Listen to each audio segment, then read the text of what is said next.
Vocês conseguem ver direitinho? Tá ok. Sim, Bem, então, bom dia a todos, aqueles a quem ainda não vi. E nesta manhã, a gente se propõe a falar sobre um tema que para nós é muito grato, muito interessante e nos abre perspectiva de muitas reflexões, graças ao conhecimento que temos da doutrina espírita, né? A gente pode ter essa abrangência acerca de uma visão muito mais extensa sobre a saúde, né? No sentido de que a saúde ela é dependente, de fato, dessa interação entre espírito e corpo. E o quanto, na maioria das instâncias, a saúde do espírito se reflete na saúde do corpo, que é uma, um elemento que expressa muitas vezes a, os nossos conflitos, as nossas questões mais íntimas, emocionais, na forma de um processo que a gente costuma chamar de somatização, né? Então, com o conhecimento que temos sobre saúde e, sobretudo, com a visão expandida que nos é possível a partir da doutrina espírita, a gente vai falar um pouco hoje, então, de saúde integral, né? Então, vamos lá. A saúde, ela é um estado de completo bem-estar físico, mental e social, e não apenas a ausência de doenças, né? Essa é uma definição da Organização Mundial de Saúde e vai um pouquinho na contramão até do que normalmente a gente acha que é saúde, porque geralmente, para nós, via de regra, saúde é não estar doente, né? Bom, se eu não estou doente, se eu não tenho problema nenhum, eu sou saudável. Eu, quando converso com os meus pacientes sobre algumas doenças, de certa forma silenciosas, hipertensão arterial, diabetes, e explico, né, que eles precisam procurar um médico. Às vezes eu percebo pela aferição da pressão que está elevada. Aí eu falo, mas por que, doutora? Eu não sinto nada, eu estou bom. E eu falo, mas como é que você sabe que você está bom? É, eu não sinto nada.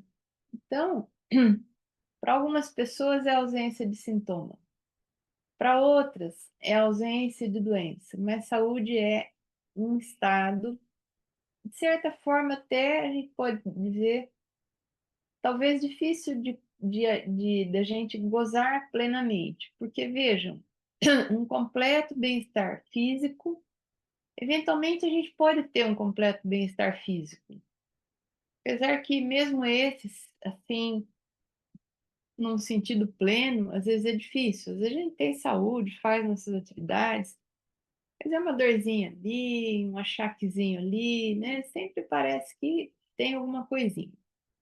Bem-estar completo, mental, já vai ficando um pouquinho mais difícil, né? Porque a gente vive num mundo é, ansiogênico, numa sociedade competitiva, num tempo de muita correria. Então a gente vai ficando e muitas solicitações e muitas responsabilidades, e muitas demandas. Às vezes a gente não tem esse completo bem-estar mental, e aí a gente pode expandir um pouquinho essa ideia de bem-estar mental para bem-estar também espiritual, porque a definição de mente, ela não é tão clara, né? E se para nós os espíritos são os seres inteligentes que habitam o universo, praticamente a gente pode usar quase como sinônimo aí, espírito e mente, bem-estar completo mental, como sendo praticamente um bem-estar espiritual. E mesmo que a gente tenha bem-estar físico e mental, o social às vezes é um pouquinho difícil, né? Porque não depende só da gente, a gente está inserido numa sociedade, num contexto em que o coletivo tem impacto sobre nós. E se a sociedade não vai muito bem, e temos problemas, cada sociedade tem a sua, isso naturalmente, numa pessoa normal e sensível, isso nos afeta de alguma forma. Mas, de qualquer forma,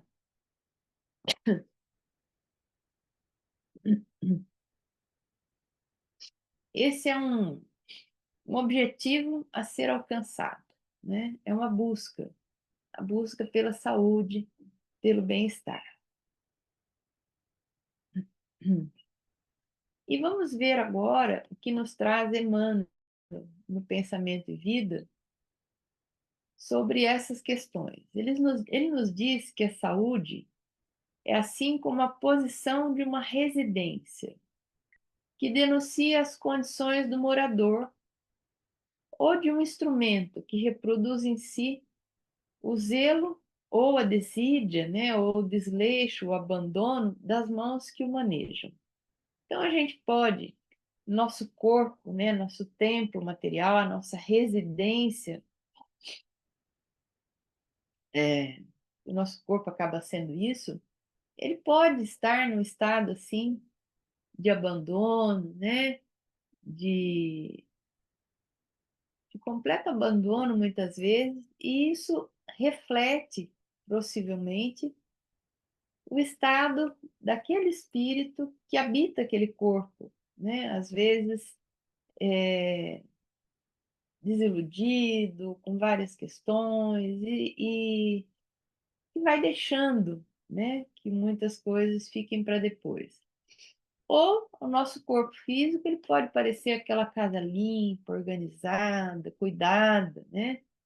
Entendendo que nosso corpo é um empréstimo da providência divina para que a gente possa realizar as nossas tarefas aqui, nos cabe cuidar bem desse empréstimo, né? Sem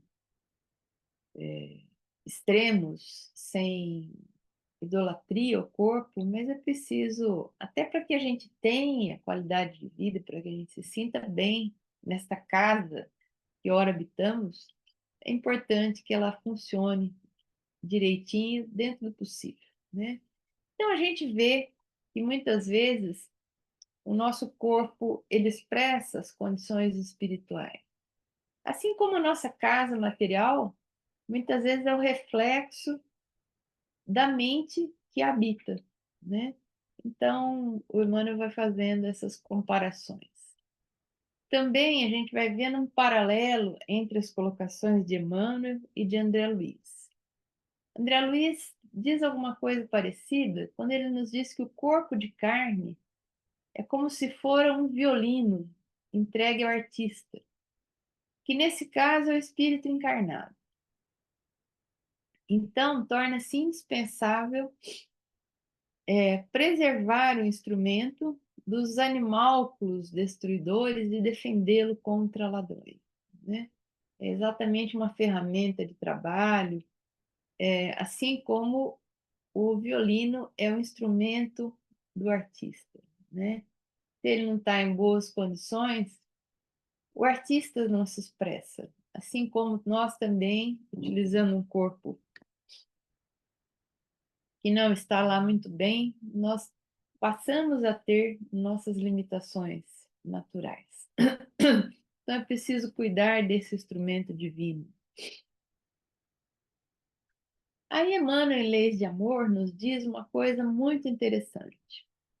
A mente é mais poderosa para instalar doenças e desarmonias do que todas as bactérias e vírus conhecidos.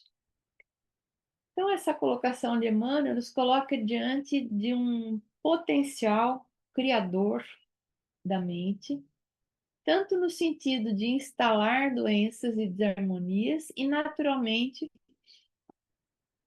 também no sentido de desinstalar doenças e desarmonias, uma vez que, alcançado o equilíbrio, que é a busca de todos nós, né, mental, espiritual, naturalmente nós passamos a gozar de mais equilíbrio físico. Inclusive, ele faz aqui uma comparação, né, com as bactérias e vírus e tal. Depois ele vai dizer que praticamente todos os processos mórbidos, todas as doenças, elas têm origem na mente. E a gente pode pensar, né, quando a gente está lendo aqui bactérias e vírus e tal, falar, ah, mas eu não tive culpa, que eu adquiri uma infecção. E até as nossas infecções, né, que a gente fala, ah, mas é produzida por um agente patogênico externo que entrou no meu corpo. Mas quando nós estamos em desarmonia emocional, mental, espiritual, as nossas defesas ficam diminuídas e a gente como que abre as fronteiras do corpo a maior facilidade de infecções em geral. Então, às vezes, quando a gente está muito, como se diz, estressado, muito pressionado, muito ansioso, a gente tem infecções com uma maior frequência, sejam respiratórias, sejam de outra natureza, né? A gente vê isso na vida cotidiana.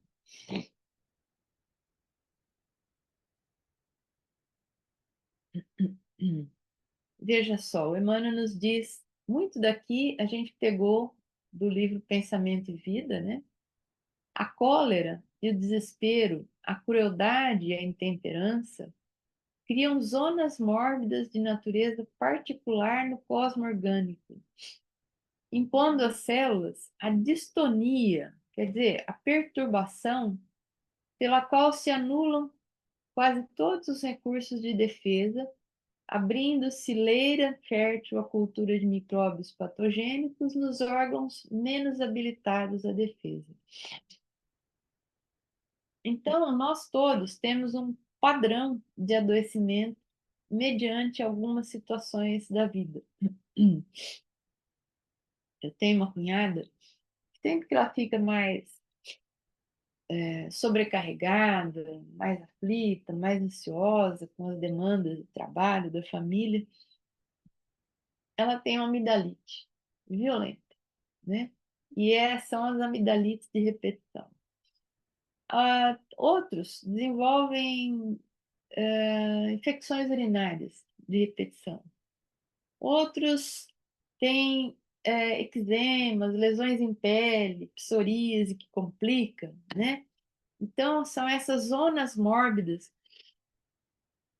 de natureza particular no cosmo orgânico que leva a características de adoecimento que são também individuais. Assim como nós somos individualidades, nós também adoecemos de maneira particular, principalmente nesses adoecimentos de repetição que muitas vezes a gente tem.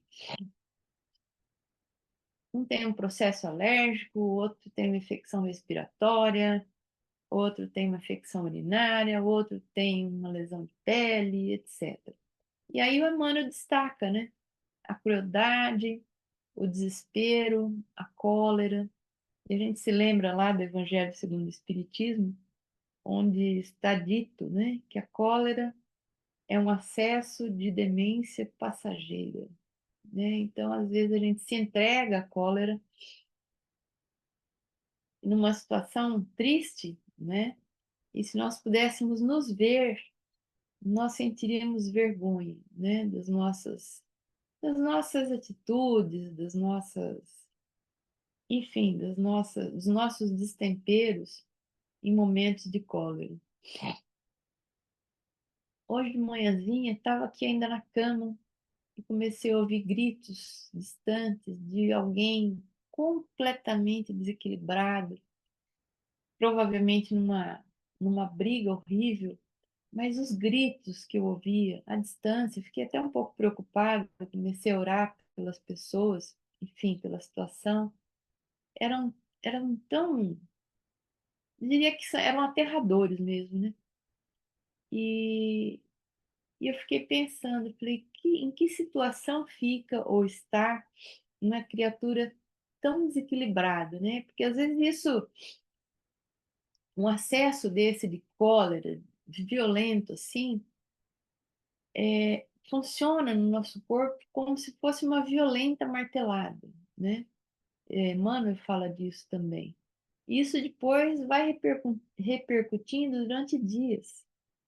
Alguém que tem com frequência crises dessa natureza não tem como ter uma pressão arterial equilibrada, não tem como ter, talvez, níveis de glicemia equilibrados, porque o corpo sente, né? Essas violentas pancadas que às vezes o destempero emocional produz no nosso organismo tão delicado. Então, Emmanuel também nos diz, olha, não nos esqueçamos assim de que apenas o sentimento reto pode esboçar o reto pensamento, sem os quais a alma adoece pela carência de equilíbrio interior. Vai aparecer muito essa palavra aqui, equilíbrio. Imprimindo no aparelho somático, que é o nosso corpo, os desvarios e as perturbações que lhes são consequentes. Olha o que a gente dizia há pouco. Toda emoção violenta sobre o corpo é semelhante a martelada forte sobre a engrenagem de máquina sensível. E toda aflição amimalhada é como ferrugem destruidora, prejudicando-lhe o funcionamento. O que é a ferrugem? O que é a aflição amimalhada? Essa palavra é um pouquinho diferente, né? É tratada com carinho, ou mimo exagerada. É uma aflição que a gente gosta de ter. É uma aflição cultivada. Ou, como eu disse outro dia, é a nossa aflição de estimação. Porque às vezes a gente tem isso, né? A gente se compraz, por incrível que pareça, em determinados estados enfermiços da alma ou da mente, né? E não buscamos resolver aquela questão, não buscamos muitas vezes nos livrar daquele fator de desconforto. Talvez porque a gente tenha alguns ganhos com isso, daqui a pouco a gente vai falar um pouco, ou de certa forma a gente se instala numa situação de quem, de certa forma, usa um pouco certas aflições, certos desequilíbrios para obter algumas supostas vantagens, ou até a gente talvez acostume com as nossas mazelas, né? Então, não é à toa que o Emmanuel usa essa palavra. Toda aflição amimalhada. Às vezes a gente cultiva mágoas. A gente tem também a mágoa de estimação, né? Aquela coisa que a gente lembra que aconteceu há 30 anos, 9 meses e 15 dias. E a gente, às vezes, conta, todo mundo que nos conhece mais a fundo, conhece aquela história, porque é uma história de estimação. A gente não esquece. Claro que a gente não é desmemoriado, mas tem pessoas que não se deixam, não deixam o passado no passado e não deixam aquela história morrer no esquecimento ou no apagamento, né, das memórias tão vivas. E toda vez por outra, a criatura traz aquilo à tona. E toda vez que a gente se lembra de uma emoção negativa, de uma circunstância desconcertante que nos magoou, que nos feriu, o nosso corpo não sabe que nós estamos nos lembrando. Toda vez que a gente revive, o corpo sente de novo aquela pancada emocional. Então, é lógico que o mestre dos mestres, o médico dos médicos, Jesus, nos fala do perdão, mas não é o perdão para o outro ficar bem, é o perdão para que a gente fique bem, sabe? É virar a página, é não ficar remoendo aquele trauma, aquela lembrança, é desapegarmos das nossas mágoas, dos nossos ressentimentos em relação àquele que causou uma mágoa e seguir adiante, porque a mágoa nos adoece. Ela é um exemplo clássico de uma aflição amimalhada, né? Então, a pessoa, ai, mas o fulano me magoou tanto, e já põe até a mãozinha no coração e sente de novo, sente, lembra cada detalhe de cada frase que foi dita, porque ele me disse tal coisa, eu nunca vou esquecer aquelas palavras. Que pena, né? Era bom que esquecesse ou que se esforçasse para isso. Cultivar melindres e desgostos, irritação e mágoa, olha a mágoa aí, é o mesmo que semear espinheiros magnéticos e adubá-los no solo emotivo de nossa existência. É intoxicar por conta própria a tessitura da vestimenta corpórea, estragando os centros de nossa vida profunda e arrasando consequentemente sangue e nervos, glândulas e vísceras do corpo que a divina providência nos concede entre os homens, com vistas ao desenvolvimento de nossas faculdades para a vida eterna. Então, é o melindre, a irritação, a mágoa, tudo isso que às vezes a gente vai cultivando, vai amimalhando, né? Não deixa que aquilo se dilua com o tempo. A gente vai colecionando melindres, mágoas, desgostos. Isso vai nos envenenando. Isso vai nos adoecendo, né? Há pouco tempo eu estava lendo um trabalho do professor Harold Kinning, que ele é um estudioso americano das religiões e da religiosidade, do impacto da religiosidade na qualidade de vida.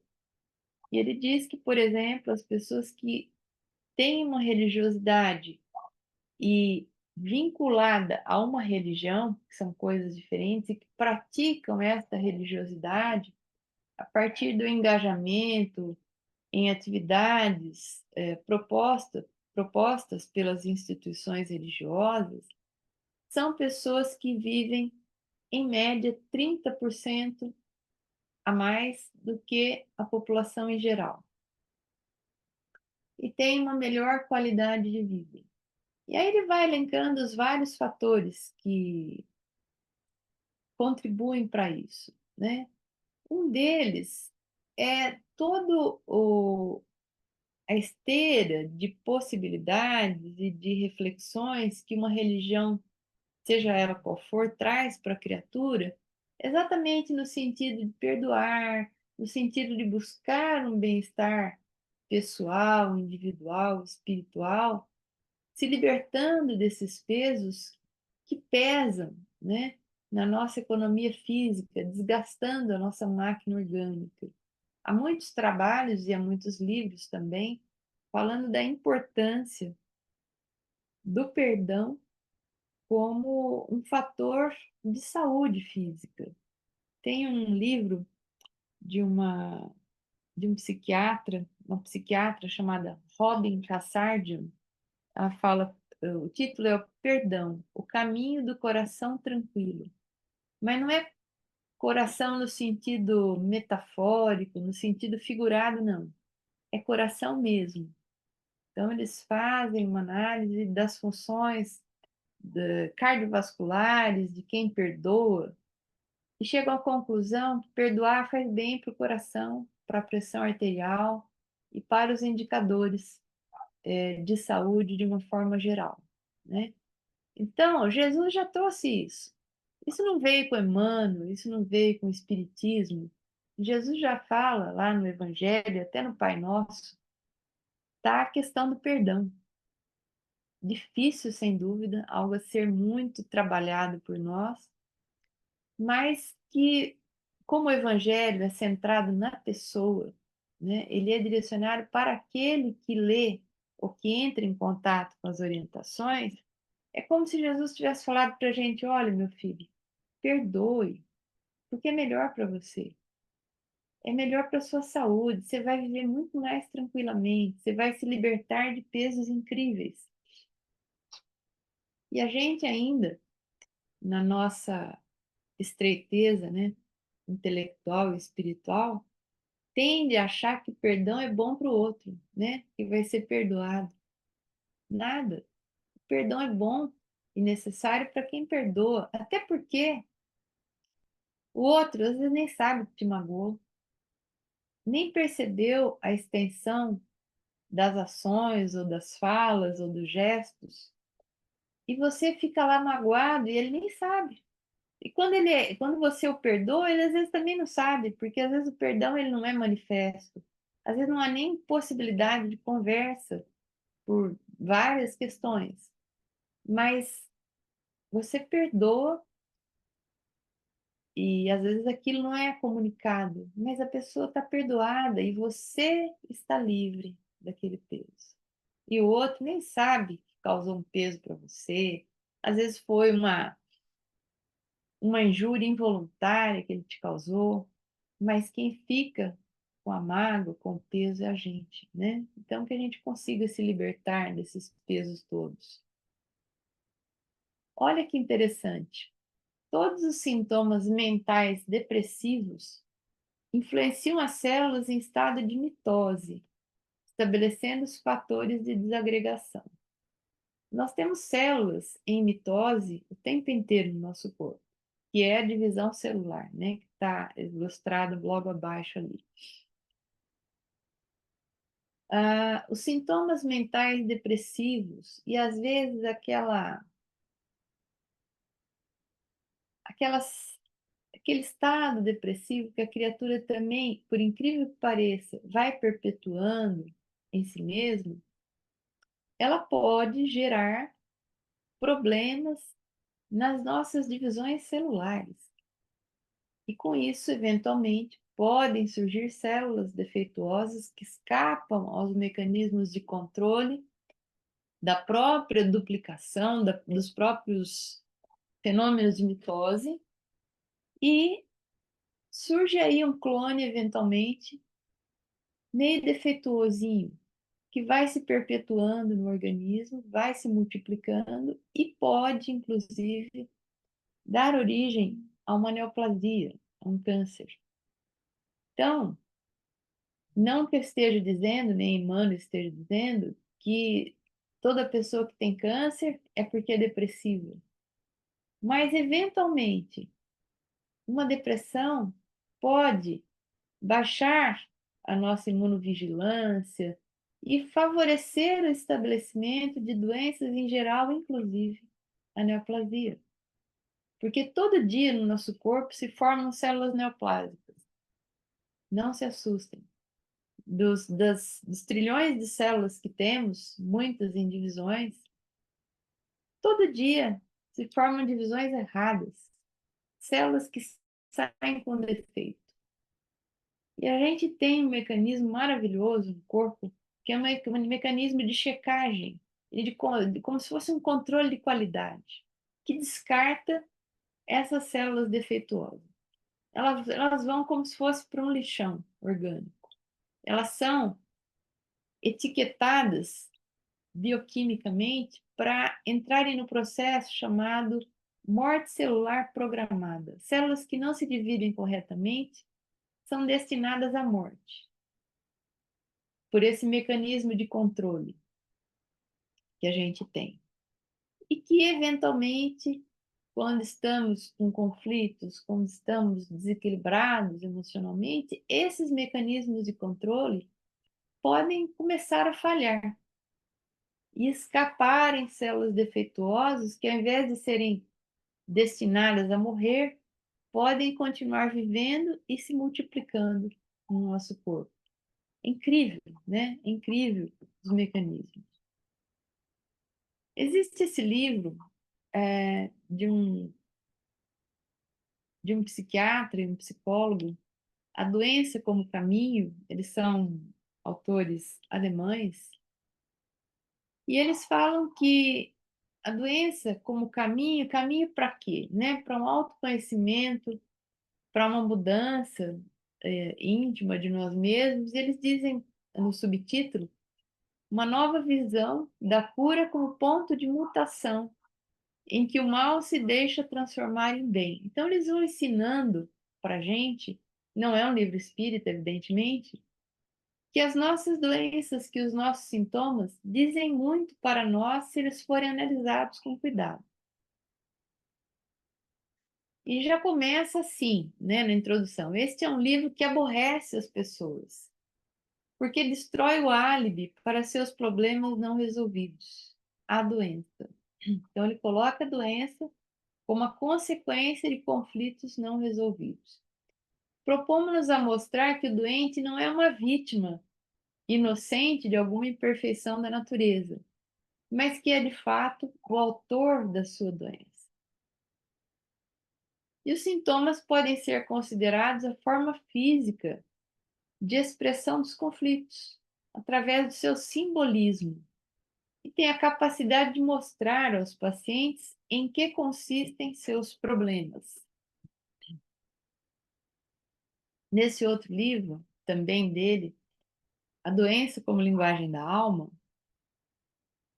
ele diz que não existem doenças, mas uma única doença ligada inseparavelmente à imperfeição humana e que se revela através de diferentes sintomas. E aí vem uma coisa fantástica. Um bom conhecimento dos sintomas pode proporcionar ao doente uma vida inteiramente nova. E que nós poderíamos, se nós estivéssemos interessados em nos conhecer e conhecer os mecanismos íntimos que produzem as doenças que ostentamos no corpo, que nós deveríamos analisar os nossos sintomas e entender, tentar entender o que eles nos obrigam a fazer e o que eles nos impedem de fazer. É muito interessante isso, né? Porque, de certa forma, a gente pode dizer que o corpo fala quando a gente não assume a responsabilidade de expressar conscientemente alguns sentimentos. Então, vamos dar um exemplo. Se alguém te convida para uma festa de casamento e você, por alguma razão, não quer ir, ou porque não gosta de festa, ou porque não gosta de casamento, ou porque não está num bom momento, ou porque talvez não se sinta muito à vontade junto às pessoas que vão estar na festa, seja lá pelo que for, às vezes a gente é convidado para algum lugar que a gente não quer ir. Só que aí a gente não vai falar que não quer ir, porque fica chato. A pessoa nos convidou com tanto carinho, com tanta gentileza, ela faz questão que a gente vá, né? E aí a gente fica naquela luta interna. Vou ou não vou? Ai, mas eu não quero ir. Ai, mas eu preciso ir. Mas eu não queria ir. Não, mas eu tenho que ir. Porque o fulano vai estar esperando, vai ser muito desagradável. Afinal, é meu melhor amigo, é meu primo. Ai, mas que coisa, tem que ir. Então fica, né? E a pessoa não fala que não quer ir ou e nem fala que não vai. Confirma lá, não, pode me esperar, eu vou. Aí chega no dia, ela não vai. Por que ela não quis? Lá no fundo é. Mas o que acontece? De repente, ela tem um problema qualquer, uma crise de enxaqueca, por exemplo.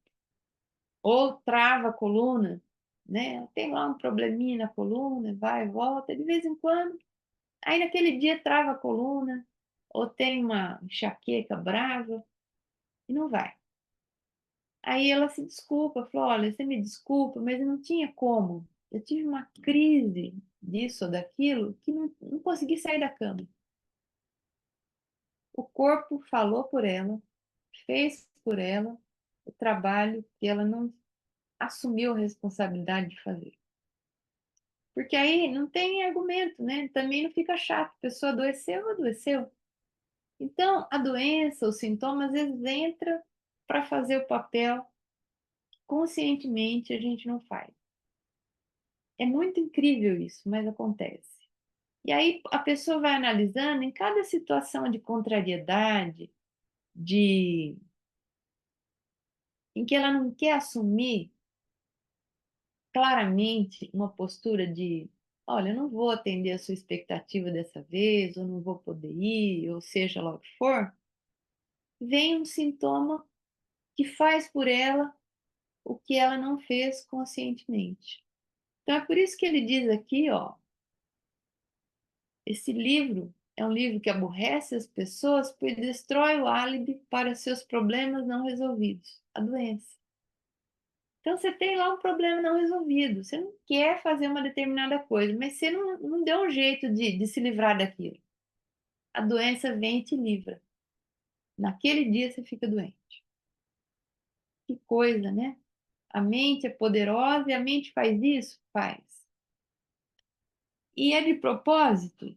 É um mecanismo, é uma dinâmica emocional. Mas não é claramente de propósito, porque a gente não tem plena consciência disso, mas pode ter, a partir da análise do que os nossos sintomas nos impedem de fazer ou que os nossos sintomas nos obrigam a fazer. A gente aprende isso lá na infância e a criança já sabe fazer isso. Usar o sintoma para se subtrair a situações que ela não quer enfrentar. Todo mundo conhece alguma história da criança que amanheceu doente, ou que teve uma febre, uma febrinha, uma febrícula, ou amanheceu até com dor de garganta, aí não vai na escola, né? E isso começa a se repetir às vezes. É um sinal de alerta, tem algum problema acontecendo com essa criança às vezes, e talvez ela não queira ir à escola. Ou ela vomita, ou ela passa mal quando tem que ir para a escola. São sintomas físicos de algo que a criança não consegue expressar, ou porque está enfrentando alguma situação de bullying, ou alguma desagradabilidade na escola, e ela manifesta sintomas. E com isso, inconscientemente, ela tem um ganho secundário, que é o quê? A atenção da mãe e o não ir à escola, porque ela realmente não quer, ela não pode, ela não está dando conta de enfrentar alguma situação que está acontecendo lá. E às vezes a gente vai utilizando isso depois, ao longo da vida. Só que adultos e conscientes, a gente tem como quebrar esse ciclo, em que o adoecimento fala por nós. Então, às vezes, a pessoa é cheia de sintominhas, né? Tem mil situações, tem a situação daquela mãe que ficou com o ninho vazio, que os filhos saíram, ou para estudar, ou para trabalhar, ou porque casaram, né? E às vezes, na correria do dia a dia, não tem muito tempo para vir, para voltar, para visitar. E aí, às vezes, aparece um sintominha aqui ou ali, uma boca que arde, uma boca que seca. E aí, às vezes, conversando: "Ah, a senhora está bem?", "Ah, não estou muito bem". Tá aí o filho às vezes vai, visita, se preocupa. Talvez a pessoa pudesse simplesmente falar: "Olha, eu estou com saudade, faz tempo que você não vem aqui". Isso dispensaria, talvez, alguns sintomas que eventualmente surgem, mas é claro que não é de propósito. Mecanismos e dinâmicas que não vêm ao nosso consciente, mas elas fazem parte. Esse quadro é uma tela muito bonita de Van Gogh, né, muito significativa, no limiar da eternidade, ou O Homem Velho em Tristeza.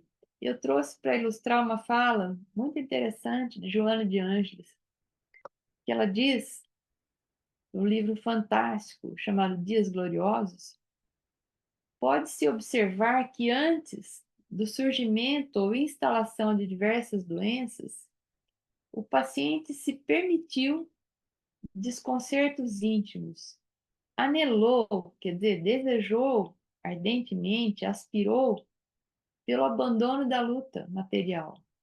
Sentiu-se esgotado pela sucessão de tormentos e dores morais, permitindo-se o desânimo desgastante. Então, às vezes a criatura está abatida, está apática, está muito desanimada, né? Está achando que a vida não vale mais a pena, que está cansada, que não tem mais nada para fazer por aqui, e vai alimentando esses pensamentos.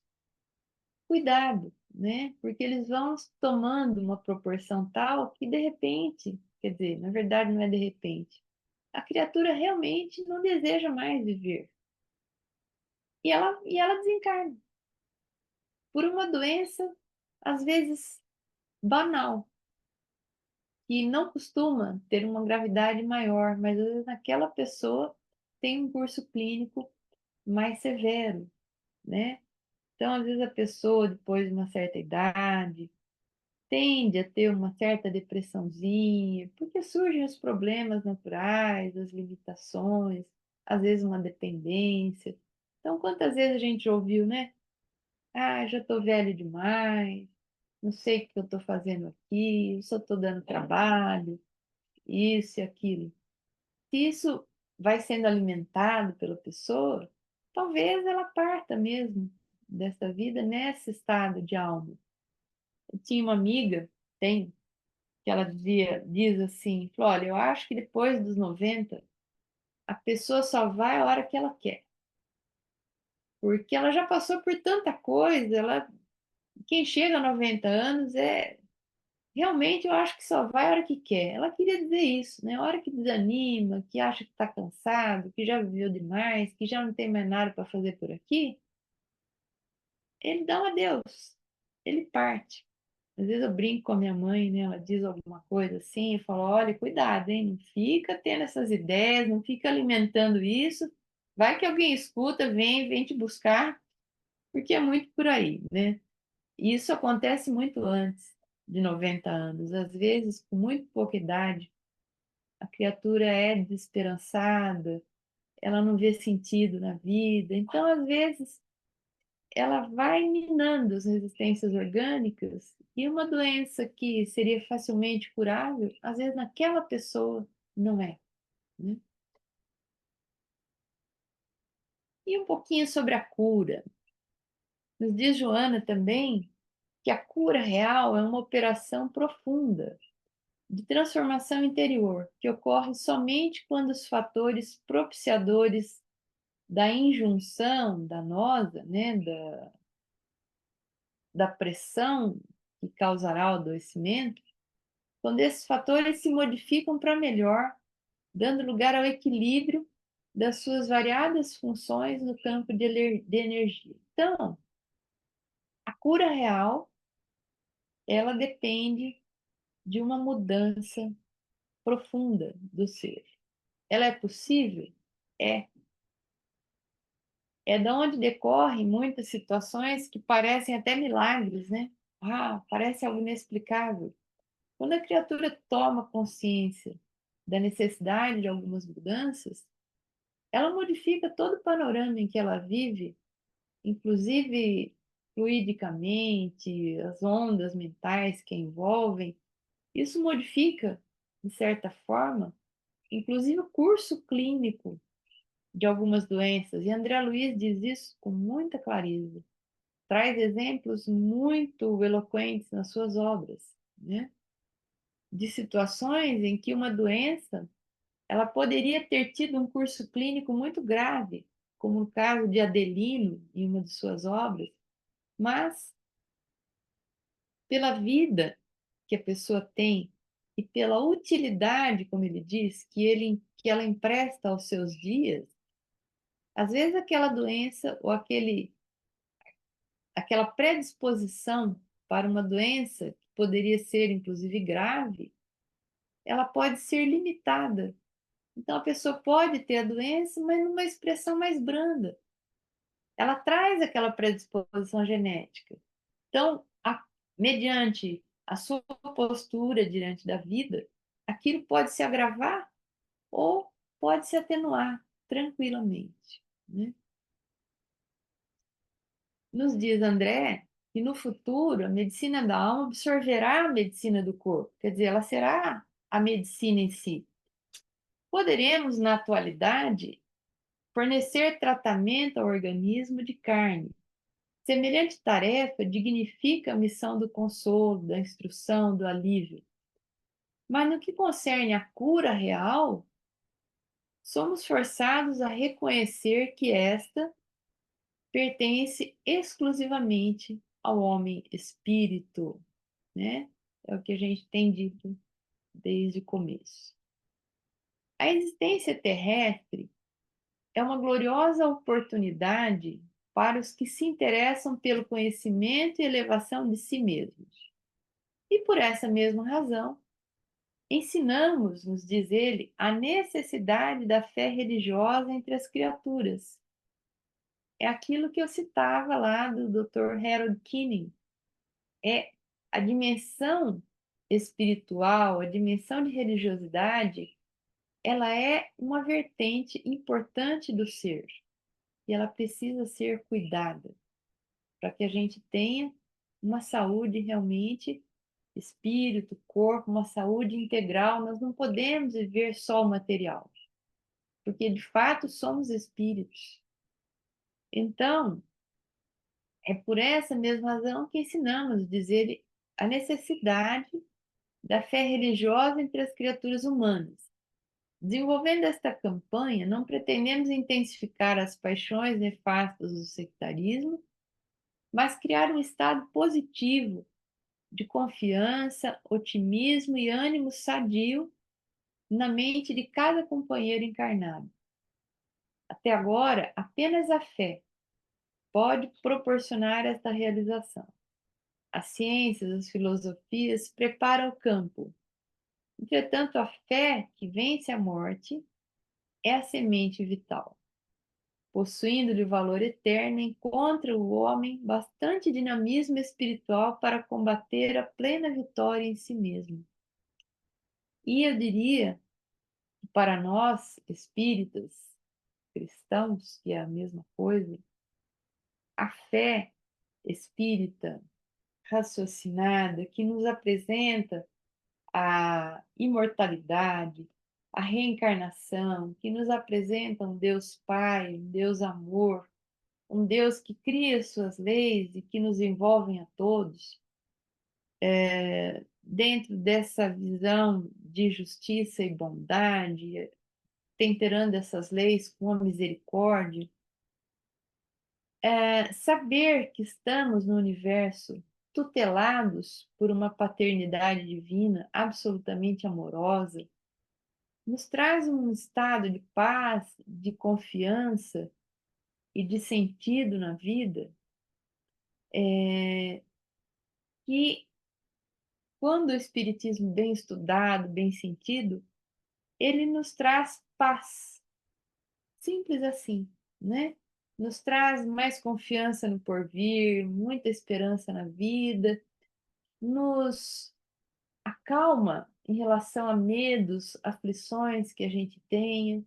Então, nos coloca numa posição de mais conforto espiritual. E com isso, vários achaques, várias coisas que surgem dos nossos desconcertos íntimos, emocionais, vão minimizando muito, né? É o papel curativo natural, né? E a doutrina espírita e as religiões outras também podem trazer para nós. Ao contrário de quem vive uma vida materialista, uma vida cheia de aflições, em que ele não consegue dar vazão Muitas vezes a gente não está bem, a gente está aflito, está ansioso, a gente faz uma prece, a gente se conecta com uma espiritualidade, a gente recorre a Jesus e a gente sente um alívio, uma paz quase que imediata, né? É, eu fico imaginando, né, um materialista, a pessoa que só acredita nas coisas da matéria que vão terminar dali a pouco, ela não tem esse conforto, esse apoio que a fé proporciona e que nos livra de muitos adoecimentos, sim. Com relação às enfermidades congênitas, né, aquelas com as quais a gente já nasce, Emmanuel nos diz que o corpo denso, de alguma forma, representa um molde utilizado pela compaixão divina em nosso favor, em grande número de reencarnações para reajustar nossos hábitos e aprimorá-los.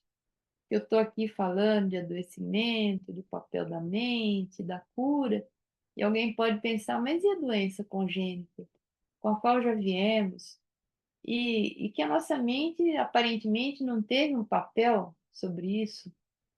Sempre tem, porque antes de encarnarmos, nós éramos espíritos e às vezes a nosso posicionamento mental trabalhou nesse processo reencarnatório para que a gente viesse com alguma limitação, que na verdade para nós é chamado de doença, mas do ponto de vista espiritual é uma limitação física que vai nos reorientar do ponto de vista espiritual e promover, portanto, uma cura mais profunda do ser imortal. Existem claramente algumas doenças disciplinadoras, por exemplo. Uma vez, no Congresso Médico Espírita, ouvindo a palestra de um endocrinologista, Dr. Júpiter Villós, ele dizia que a diabetes, na visão dele, era uma doença disciplinadora. E dependendo do diabetes, a gente sabe, né? A disciplina é muito rígida, né? Quem precisa usar insulina, ele tem que contar carboidrato, ele tem que pesar, depois ele vai acostumando. Ele tem que pesar o que ele vai comer, para contar os carboidratos, para saber quanto de insulina ele vai ter que aplicar, porque não pode ficar muito açúcar, mas também não pode ficar pouco, porque ele passa muito mal, né? Ele tem que ter os horários corretos para se alimentar, não pode passar muito tempo sem se alimentar, também não pode comer demais, não pode comer qualquer coisa. Se ele vai fazer um exercício, ele tem que compensar, incluir o exercício e calcular aí na dose de insulina que ele vai usar. Então, é uma criatura que forçosamente tem que ter hábitos saudáveis, ter uma disciplina na alimentação, no estilo de vida, no estresse, no sono, etc, etc. Olha, é uma doença disciplinadora que eventualmente vem para espíritos talvez indisciplinados, né? Então, assim como diabetes, existem outras. E às vezes a criatura já encarna com aquela predisposição, ou já vem diabética desde quase o berço, né? Outro dia, conversando com o meu nutricionista, que é diabético tipo 1, ele tem diabetes desde os 6 aninhos de idade, ou pelo menos diagnosticou a partir dos 6. Ele falou que tinha atendido uma mãe que ele falou, coitada, ela só chorava, porque a criança de 2 anos já tinha sido diagnosticada com diabetes tipo 2, tipo 1. Então, assim, já vem, né, com o espírito que encarna, algumas limitações, algumas situações que vão impor todo um cuidado, todo um estilo de vida ao longo da vida. Então, é o corpo com sua representação material, nos reposicionando como espírito ante necessidades que trazemos e não nos lembramos delas e nem sabemos disso. As enfermidades irreversíveis também, né, muitas vezes incompreendidas. André Luiz nos diz que a enfermidade longa é uma bênção desconhecida entre os homens e constitui um precioso curso preparatório da alma para a grande libertação. Sem a moléstia dilatada, é muito difícil o êxito rápido no trabalho da morte, no processo, né, da desencarnação. Então, às vezes, aquela doença longa, debilitante, que traz dependência para aquela criatura, ela está trabalhando o íntimo daquela pessoa de uma forma muito, muito profunda. E quando ela desencarna, ela é semelhante a uma borboleta que sai daquele casulo já desgastado, adoecido, muitas vezes, que é o corpo físico, mas sai bela, livre, leve, como um espírito que vai naturalmente pelo trabalho que aquela doença crônica, evolutiva, aquela, às vezes, aquele tempo que a pessoa ficou presa a um leito, isso vai operando mudanças e reflexões profundas que a gente não consegue avaliar de fora, levando a criatura a um estado espiritual com certeza de bem-estar, de reavaliação dos seus valores e a tornando pronta para a desencarnação e para a readaptação no mundo espiritual. Mas a gente olha de fora e às vezes até se pergunta: como é que Deus permite? Deus permite, porque aquilo faz parte de um processo necessário e importante. Basta ver as obras de André Luiz. Se a gente vê lá o livro Sexo e Destino, e a gente relembra do caso Marita, em que ela fica, nem foi tanto tempo, ela fica alguns dias ali numa situação praticamente entre a vida e a morte, depois de um atropelamento, e o quanto aqueles dias em que ela fica naquela condição foram importantes para ela desencarnar numa situação espiritual melhor, né, do que ela vinha vindo. Mas a gente, daqui do ponto de vista material, não enxerga tudo isso. Então, Emmanuel nos diz, lá em Paulo Estevam, que todos os corpos da terra terão que morrer, como a gente sabe. E assim, por força das leis naturais inelutáveis, jamais teremos nesse mundo absoluta saúde física. E não é disso que a gente está falando. Porque a gente sabe que, de alguma forma, provavelmente adoeceremos, dada a nossa condição evolutiva, que por mais que a gente melhore, ela não é plena, né? Mas as reencarnações se sucedem, os corpos se desgastam e acabam, como a gente sabe. Em nosso atual estágio evolutivo, como dissemos, é natural que adoeçamos, porque ainda não temos um equilíbrio pleno. O espírito, este sim, é imortal e perfectível. E é a ele, espírito, que devemos dedicar todo o nosso cuidado, todo o nosso empenho e toda a nossa energia disciplinadora nesta vida, né? Nós estamos aqui falando da saúde física, mas como uma decorrência da do nossa busca e do nosso encontro com uma saúde espiritual que nos trará, como consequência, uma vida com mais qualidade aqui na Terra, mas visando, sobretudo, a saúde do espírito. Então, a missão da doutrina espírita é esclarecer consciências, sem dúvida, para que a gente tenha uma condição espiritual melhor e uma vida melhor aqui e agora, vinculados a esse corpo físico que nos serve de instrumento, e depois no mundo espiritual, né? Sempre em busca dessa transformação, desse aprimoramento de nós mesmos.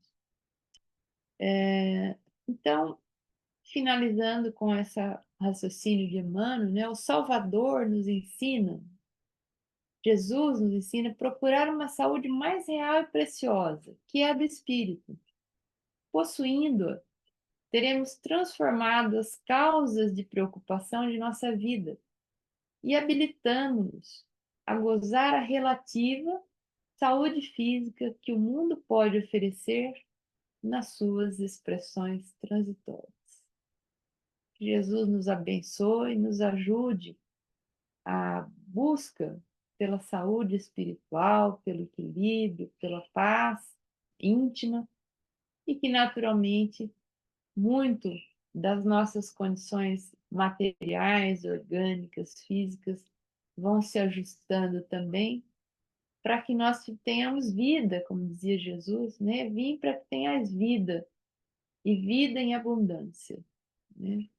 Para que nós possamos aproveitar a vida, como diz Emmanuel, não no sentido só do carpe diem, do desfrutar da vida material pura e simplesmente, mas que nós possamos fazer dos nossos dias dias úteis, né? Para que ao desencarnar, com toda a saúde que a gente possa ter tido aqui na Terra, nós não tenhamos que lamentar as oportunidades perdidas de fazer o bem, de auxiliar, né? Então, a saúde ela é uma espécie de habilitação para que a gente possa trabalhar e trabalhar mais em favor daqueles que necessitam e não apenas em favor de nós mesmos. Muita paz a todos.